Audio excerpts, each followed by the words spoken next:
ఏది పిల్లగాళ్ళు ఉన్నారు కదా 40 లక్షలు కాస్త 60 లక్షలు అయ్యాయి. తెలంగాణలో ఎట్లయిపోయిందో మీ అందరికీ తెలిసిన పరిస్థితి. ఇక్కడ పిల్లగాళ్ళు ఏమంటున్నారు అంటే నా పరిస్థితి ఏంది అని అమ్మ చదువుకోమని హైదరాబాద్కి అయితే పంపించను.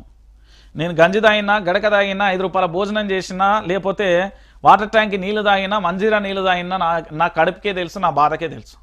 కింద కూకుంటే పుండ్లైనా పుస్తకాల పురుగునైనా నాకే తెలుసు అని కష్టపడి చదివారండి. సౌత్ ఏమైపోయింది? గీదైపోయింది. ఏమైపోయింది? గ్రూప్ 1 పోస్టులు అమ్ముకున్నారు. ఒకటోసారి గ్రూప్ 1 పోస్ట్, రెండోసారి గ్రూప్ 1 పోస్ట్, మూడోసారి గ్రూప్ 1 కేల్కతం దుకాణం బంద్ అయిందని నిన్న ప్రెస్ మీట్ పెట్టిళ్ళు. గ్రూప్ 1 పోస్టులు మేము అమ్ముకున్నాం భయ్, అమ్ముకుంటారు భయ్, అమ్ముకున్నారు భయ్. ఇది వీళ్ళ స్టేట్మెంట్. ఏం జరిగింది అసలు? వీళ్ళు ఎందుకు ఇంత స్టేట్మెంట్ ఇస్తారనేది ఒకసారి చూద్దాం. సిబిఐతో విచారణ జరిపించాలి. సీఎం అపాయింట్మెంట్ ఇవ్వడం లేదు. 30 లక్షల మంది పిల్లల జీవితాలు ఆగం చేసిర్రు. కోదండరాం అరగోపాల్ ఎక్కడికి పోయిర్రు? మేధావులు ఏమైనా చచ్చిపోయారా? టీజీపీఎస్సీ చైర్మన్కి ఏమైనా తీవ్రవాద? పిల్లల్ని ఎందుకు కలవడం లేదు? ప్రెస్ క్లబ్లో మీడియాతో తెలంగాణ విటలు, అశోక్, పృథ్వీరాజు ఇట్లా చెప్పుకుంటూ పోతే చాలా మంది నేను లొల్లి చేసి రాష్ట్రంలో గ్రూప్ 1 పోస్టులను అమ్ముకున్నారని అశోక్ అకాడమీ చైర్మన్ అశోక్ ఆరోపించారు. హైదరాబాద్ ప్రెస్ క్లబ్లో తెలంగాణ విటలు ఆరోపించిండు. శుక్రవారం నిన్న గ్రూప్ 1 అభ్యర్థులతో కలిసి మీడియా సమావేశం. 563 పోస్టులు ఉంటే 200కు పైగా గ్రూప్ 1 పోస్టులు బ్యాక్డోర్లో అమ్మేశారని ఆరోపించారు. తెలంగాణ పబ్లిక్ సర్వీస్ కమిషన్ అంటేనే ఆగమాగం ఉందని అన్నారు. ఆల్ ఇండియా స్టేట్ టాపర్కి 49.5% మార్కులు వస్తే ఇక్కడ గ్రూప్ 1 మెయిన్స్లో 50% మార్కులు వచ్చిన వాళ్ళు 250 మంది ఉన్నారని, అది ఎలా సాధ్యమైందని ప్రశ్నించారు. దీంట్లో పెద్ద కుంభకోణం జరిగింది. దీన్ని విచారణ చేస్తారా సస్తారా? ఇంతేనట. ఇక్కడ పెద్ద ప్రశ్న ఏం లేదు.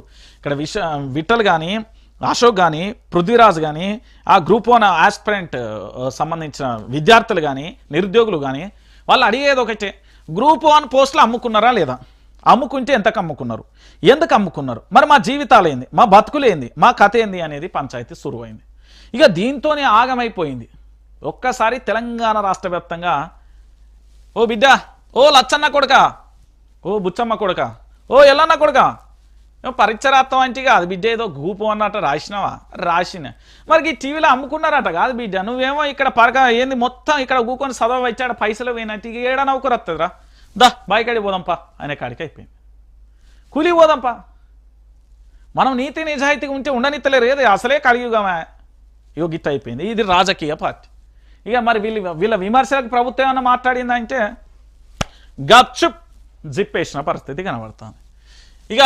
ఇగో గిట్లున్న తెలంగాణ. ఇక నిన్న బ్యాంకాక్ మయన్మార్లో భారీ భూకంపం వచ్చింది. కుప్పగూలినాయి పెద్ద పెద్ద భవనాలు. దాదాపుగా 147 మంది పైగా మృతి చెందిలు. మళ్ళీ తెల్లవారుజామున కూడా వచ్చింది. దాదాపుగా 1000 పైచిలకు కూడా ఉన్నారు అనేది ఒక అంశం అయితే ఏర్పడుతుంది. శిథిలాల కింద వందలాది మంది ప్రజల మృతుల సంఖ్య కూడా భారీగా పెరిగే అవకాశాలున్నాయి. కొనసాగుతున్న సహాయక చర్యలు. నిమిషాల వ్యవధిలో 2 భూకంపాలు.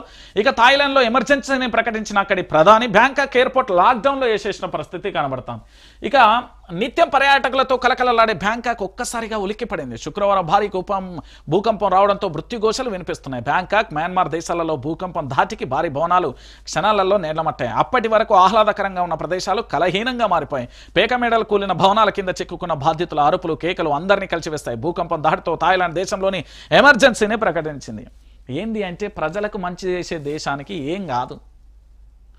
ఆడ ఏముంటుందని మీరు ఏంది బ్యాంకాక్ అంటే ఏంది, ఆడ ఏముంటుంది మీకు తెలియని కథన. థాయిలాండ్ అంటే ఏంటి?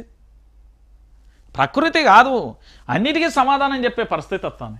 ఇక నేనేమంటున్నానంటే మీరు ఏమన్నా అనుకోరు, తెలంగాణ యావత్తు ప్రజలందరికీ చెప్తున్నా. ఈరోజు వైఆర్టీవీకి సంబంధించి పూర్తి స్థాయిలో రిపోర్ట్లు కొడుతున్నారు కాబట్టి ఇగో ఇక్కడ ఒక లైక్ కనబడ్డదా, ఇక్కడ సబ్స్క్రైబ్, ఇక్కడ లైక్, ఇగో ఇక్కడ లైకులు మీరు ఖచ్చితంగా కొట్టాలి. కొడితే ఏమవుతుంది అంటే వాస్తవాల్లో తెలంగాణ ప్రాంత ప్రజలకు చెప్పిన వాళ్ళు అయితే నాకు మీరు సపోర్ట్ ఇచ్చిన వాళ్ళు అవుతారు. ఇక్కడ సబ్స్క్రైబ్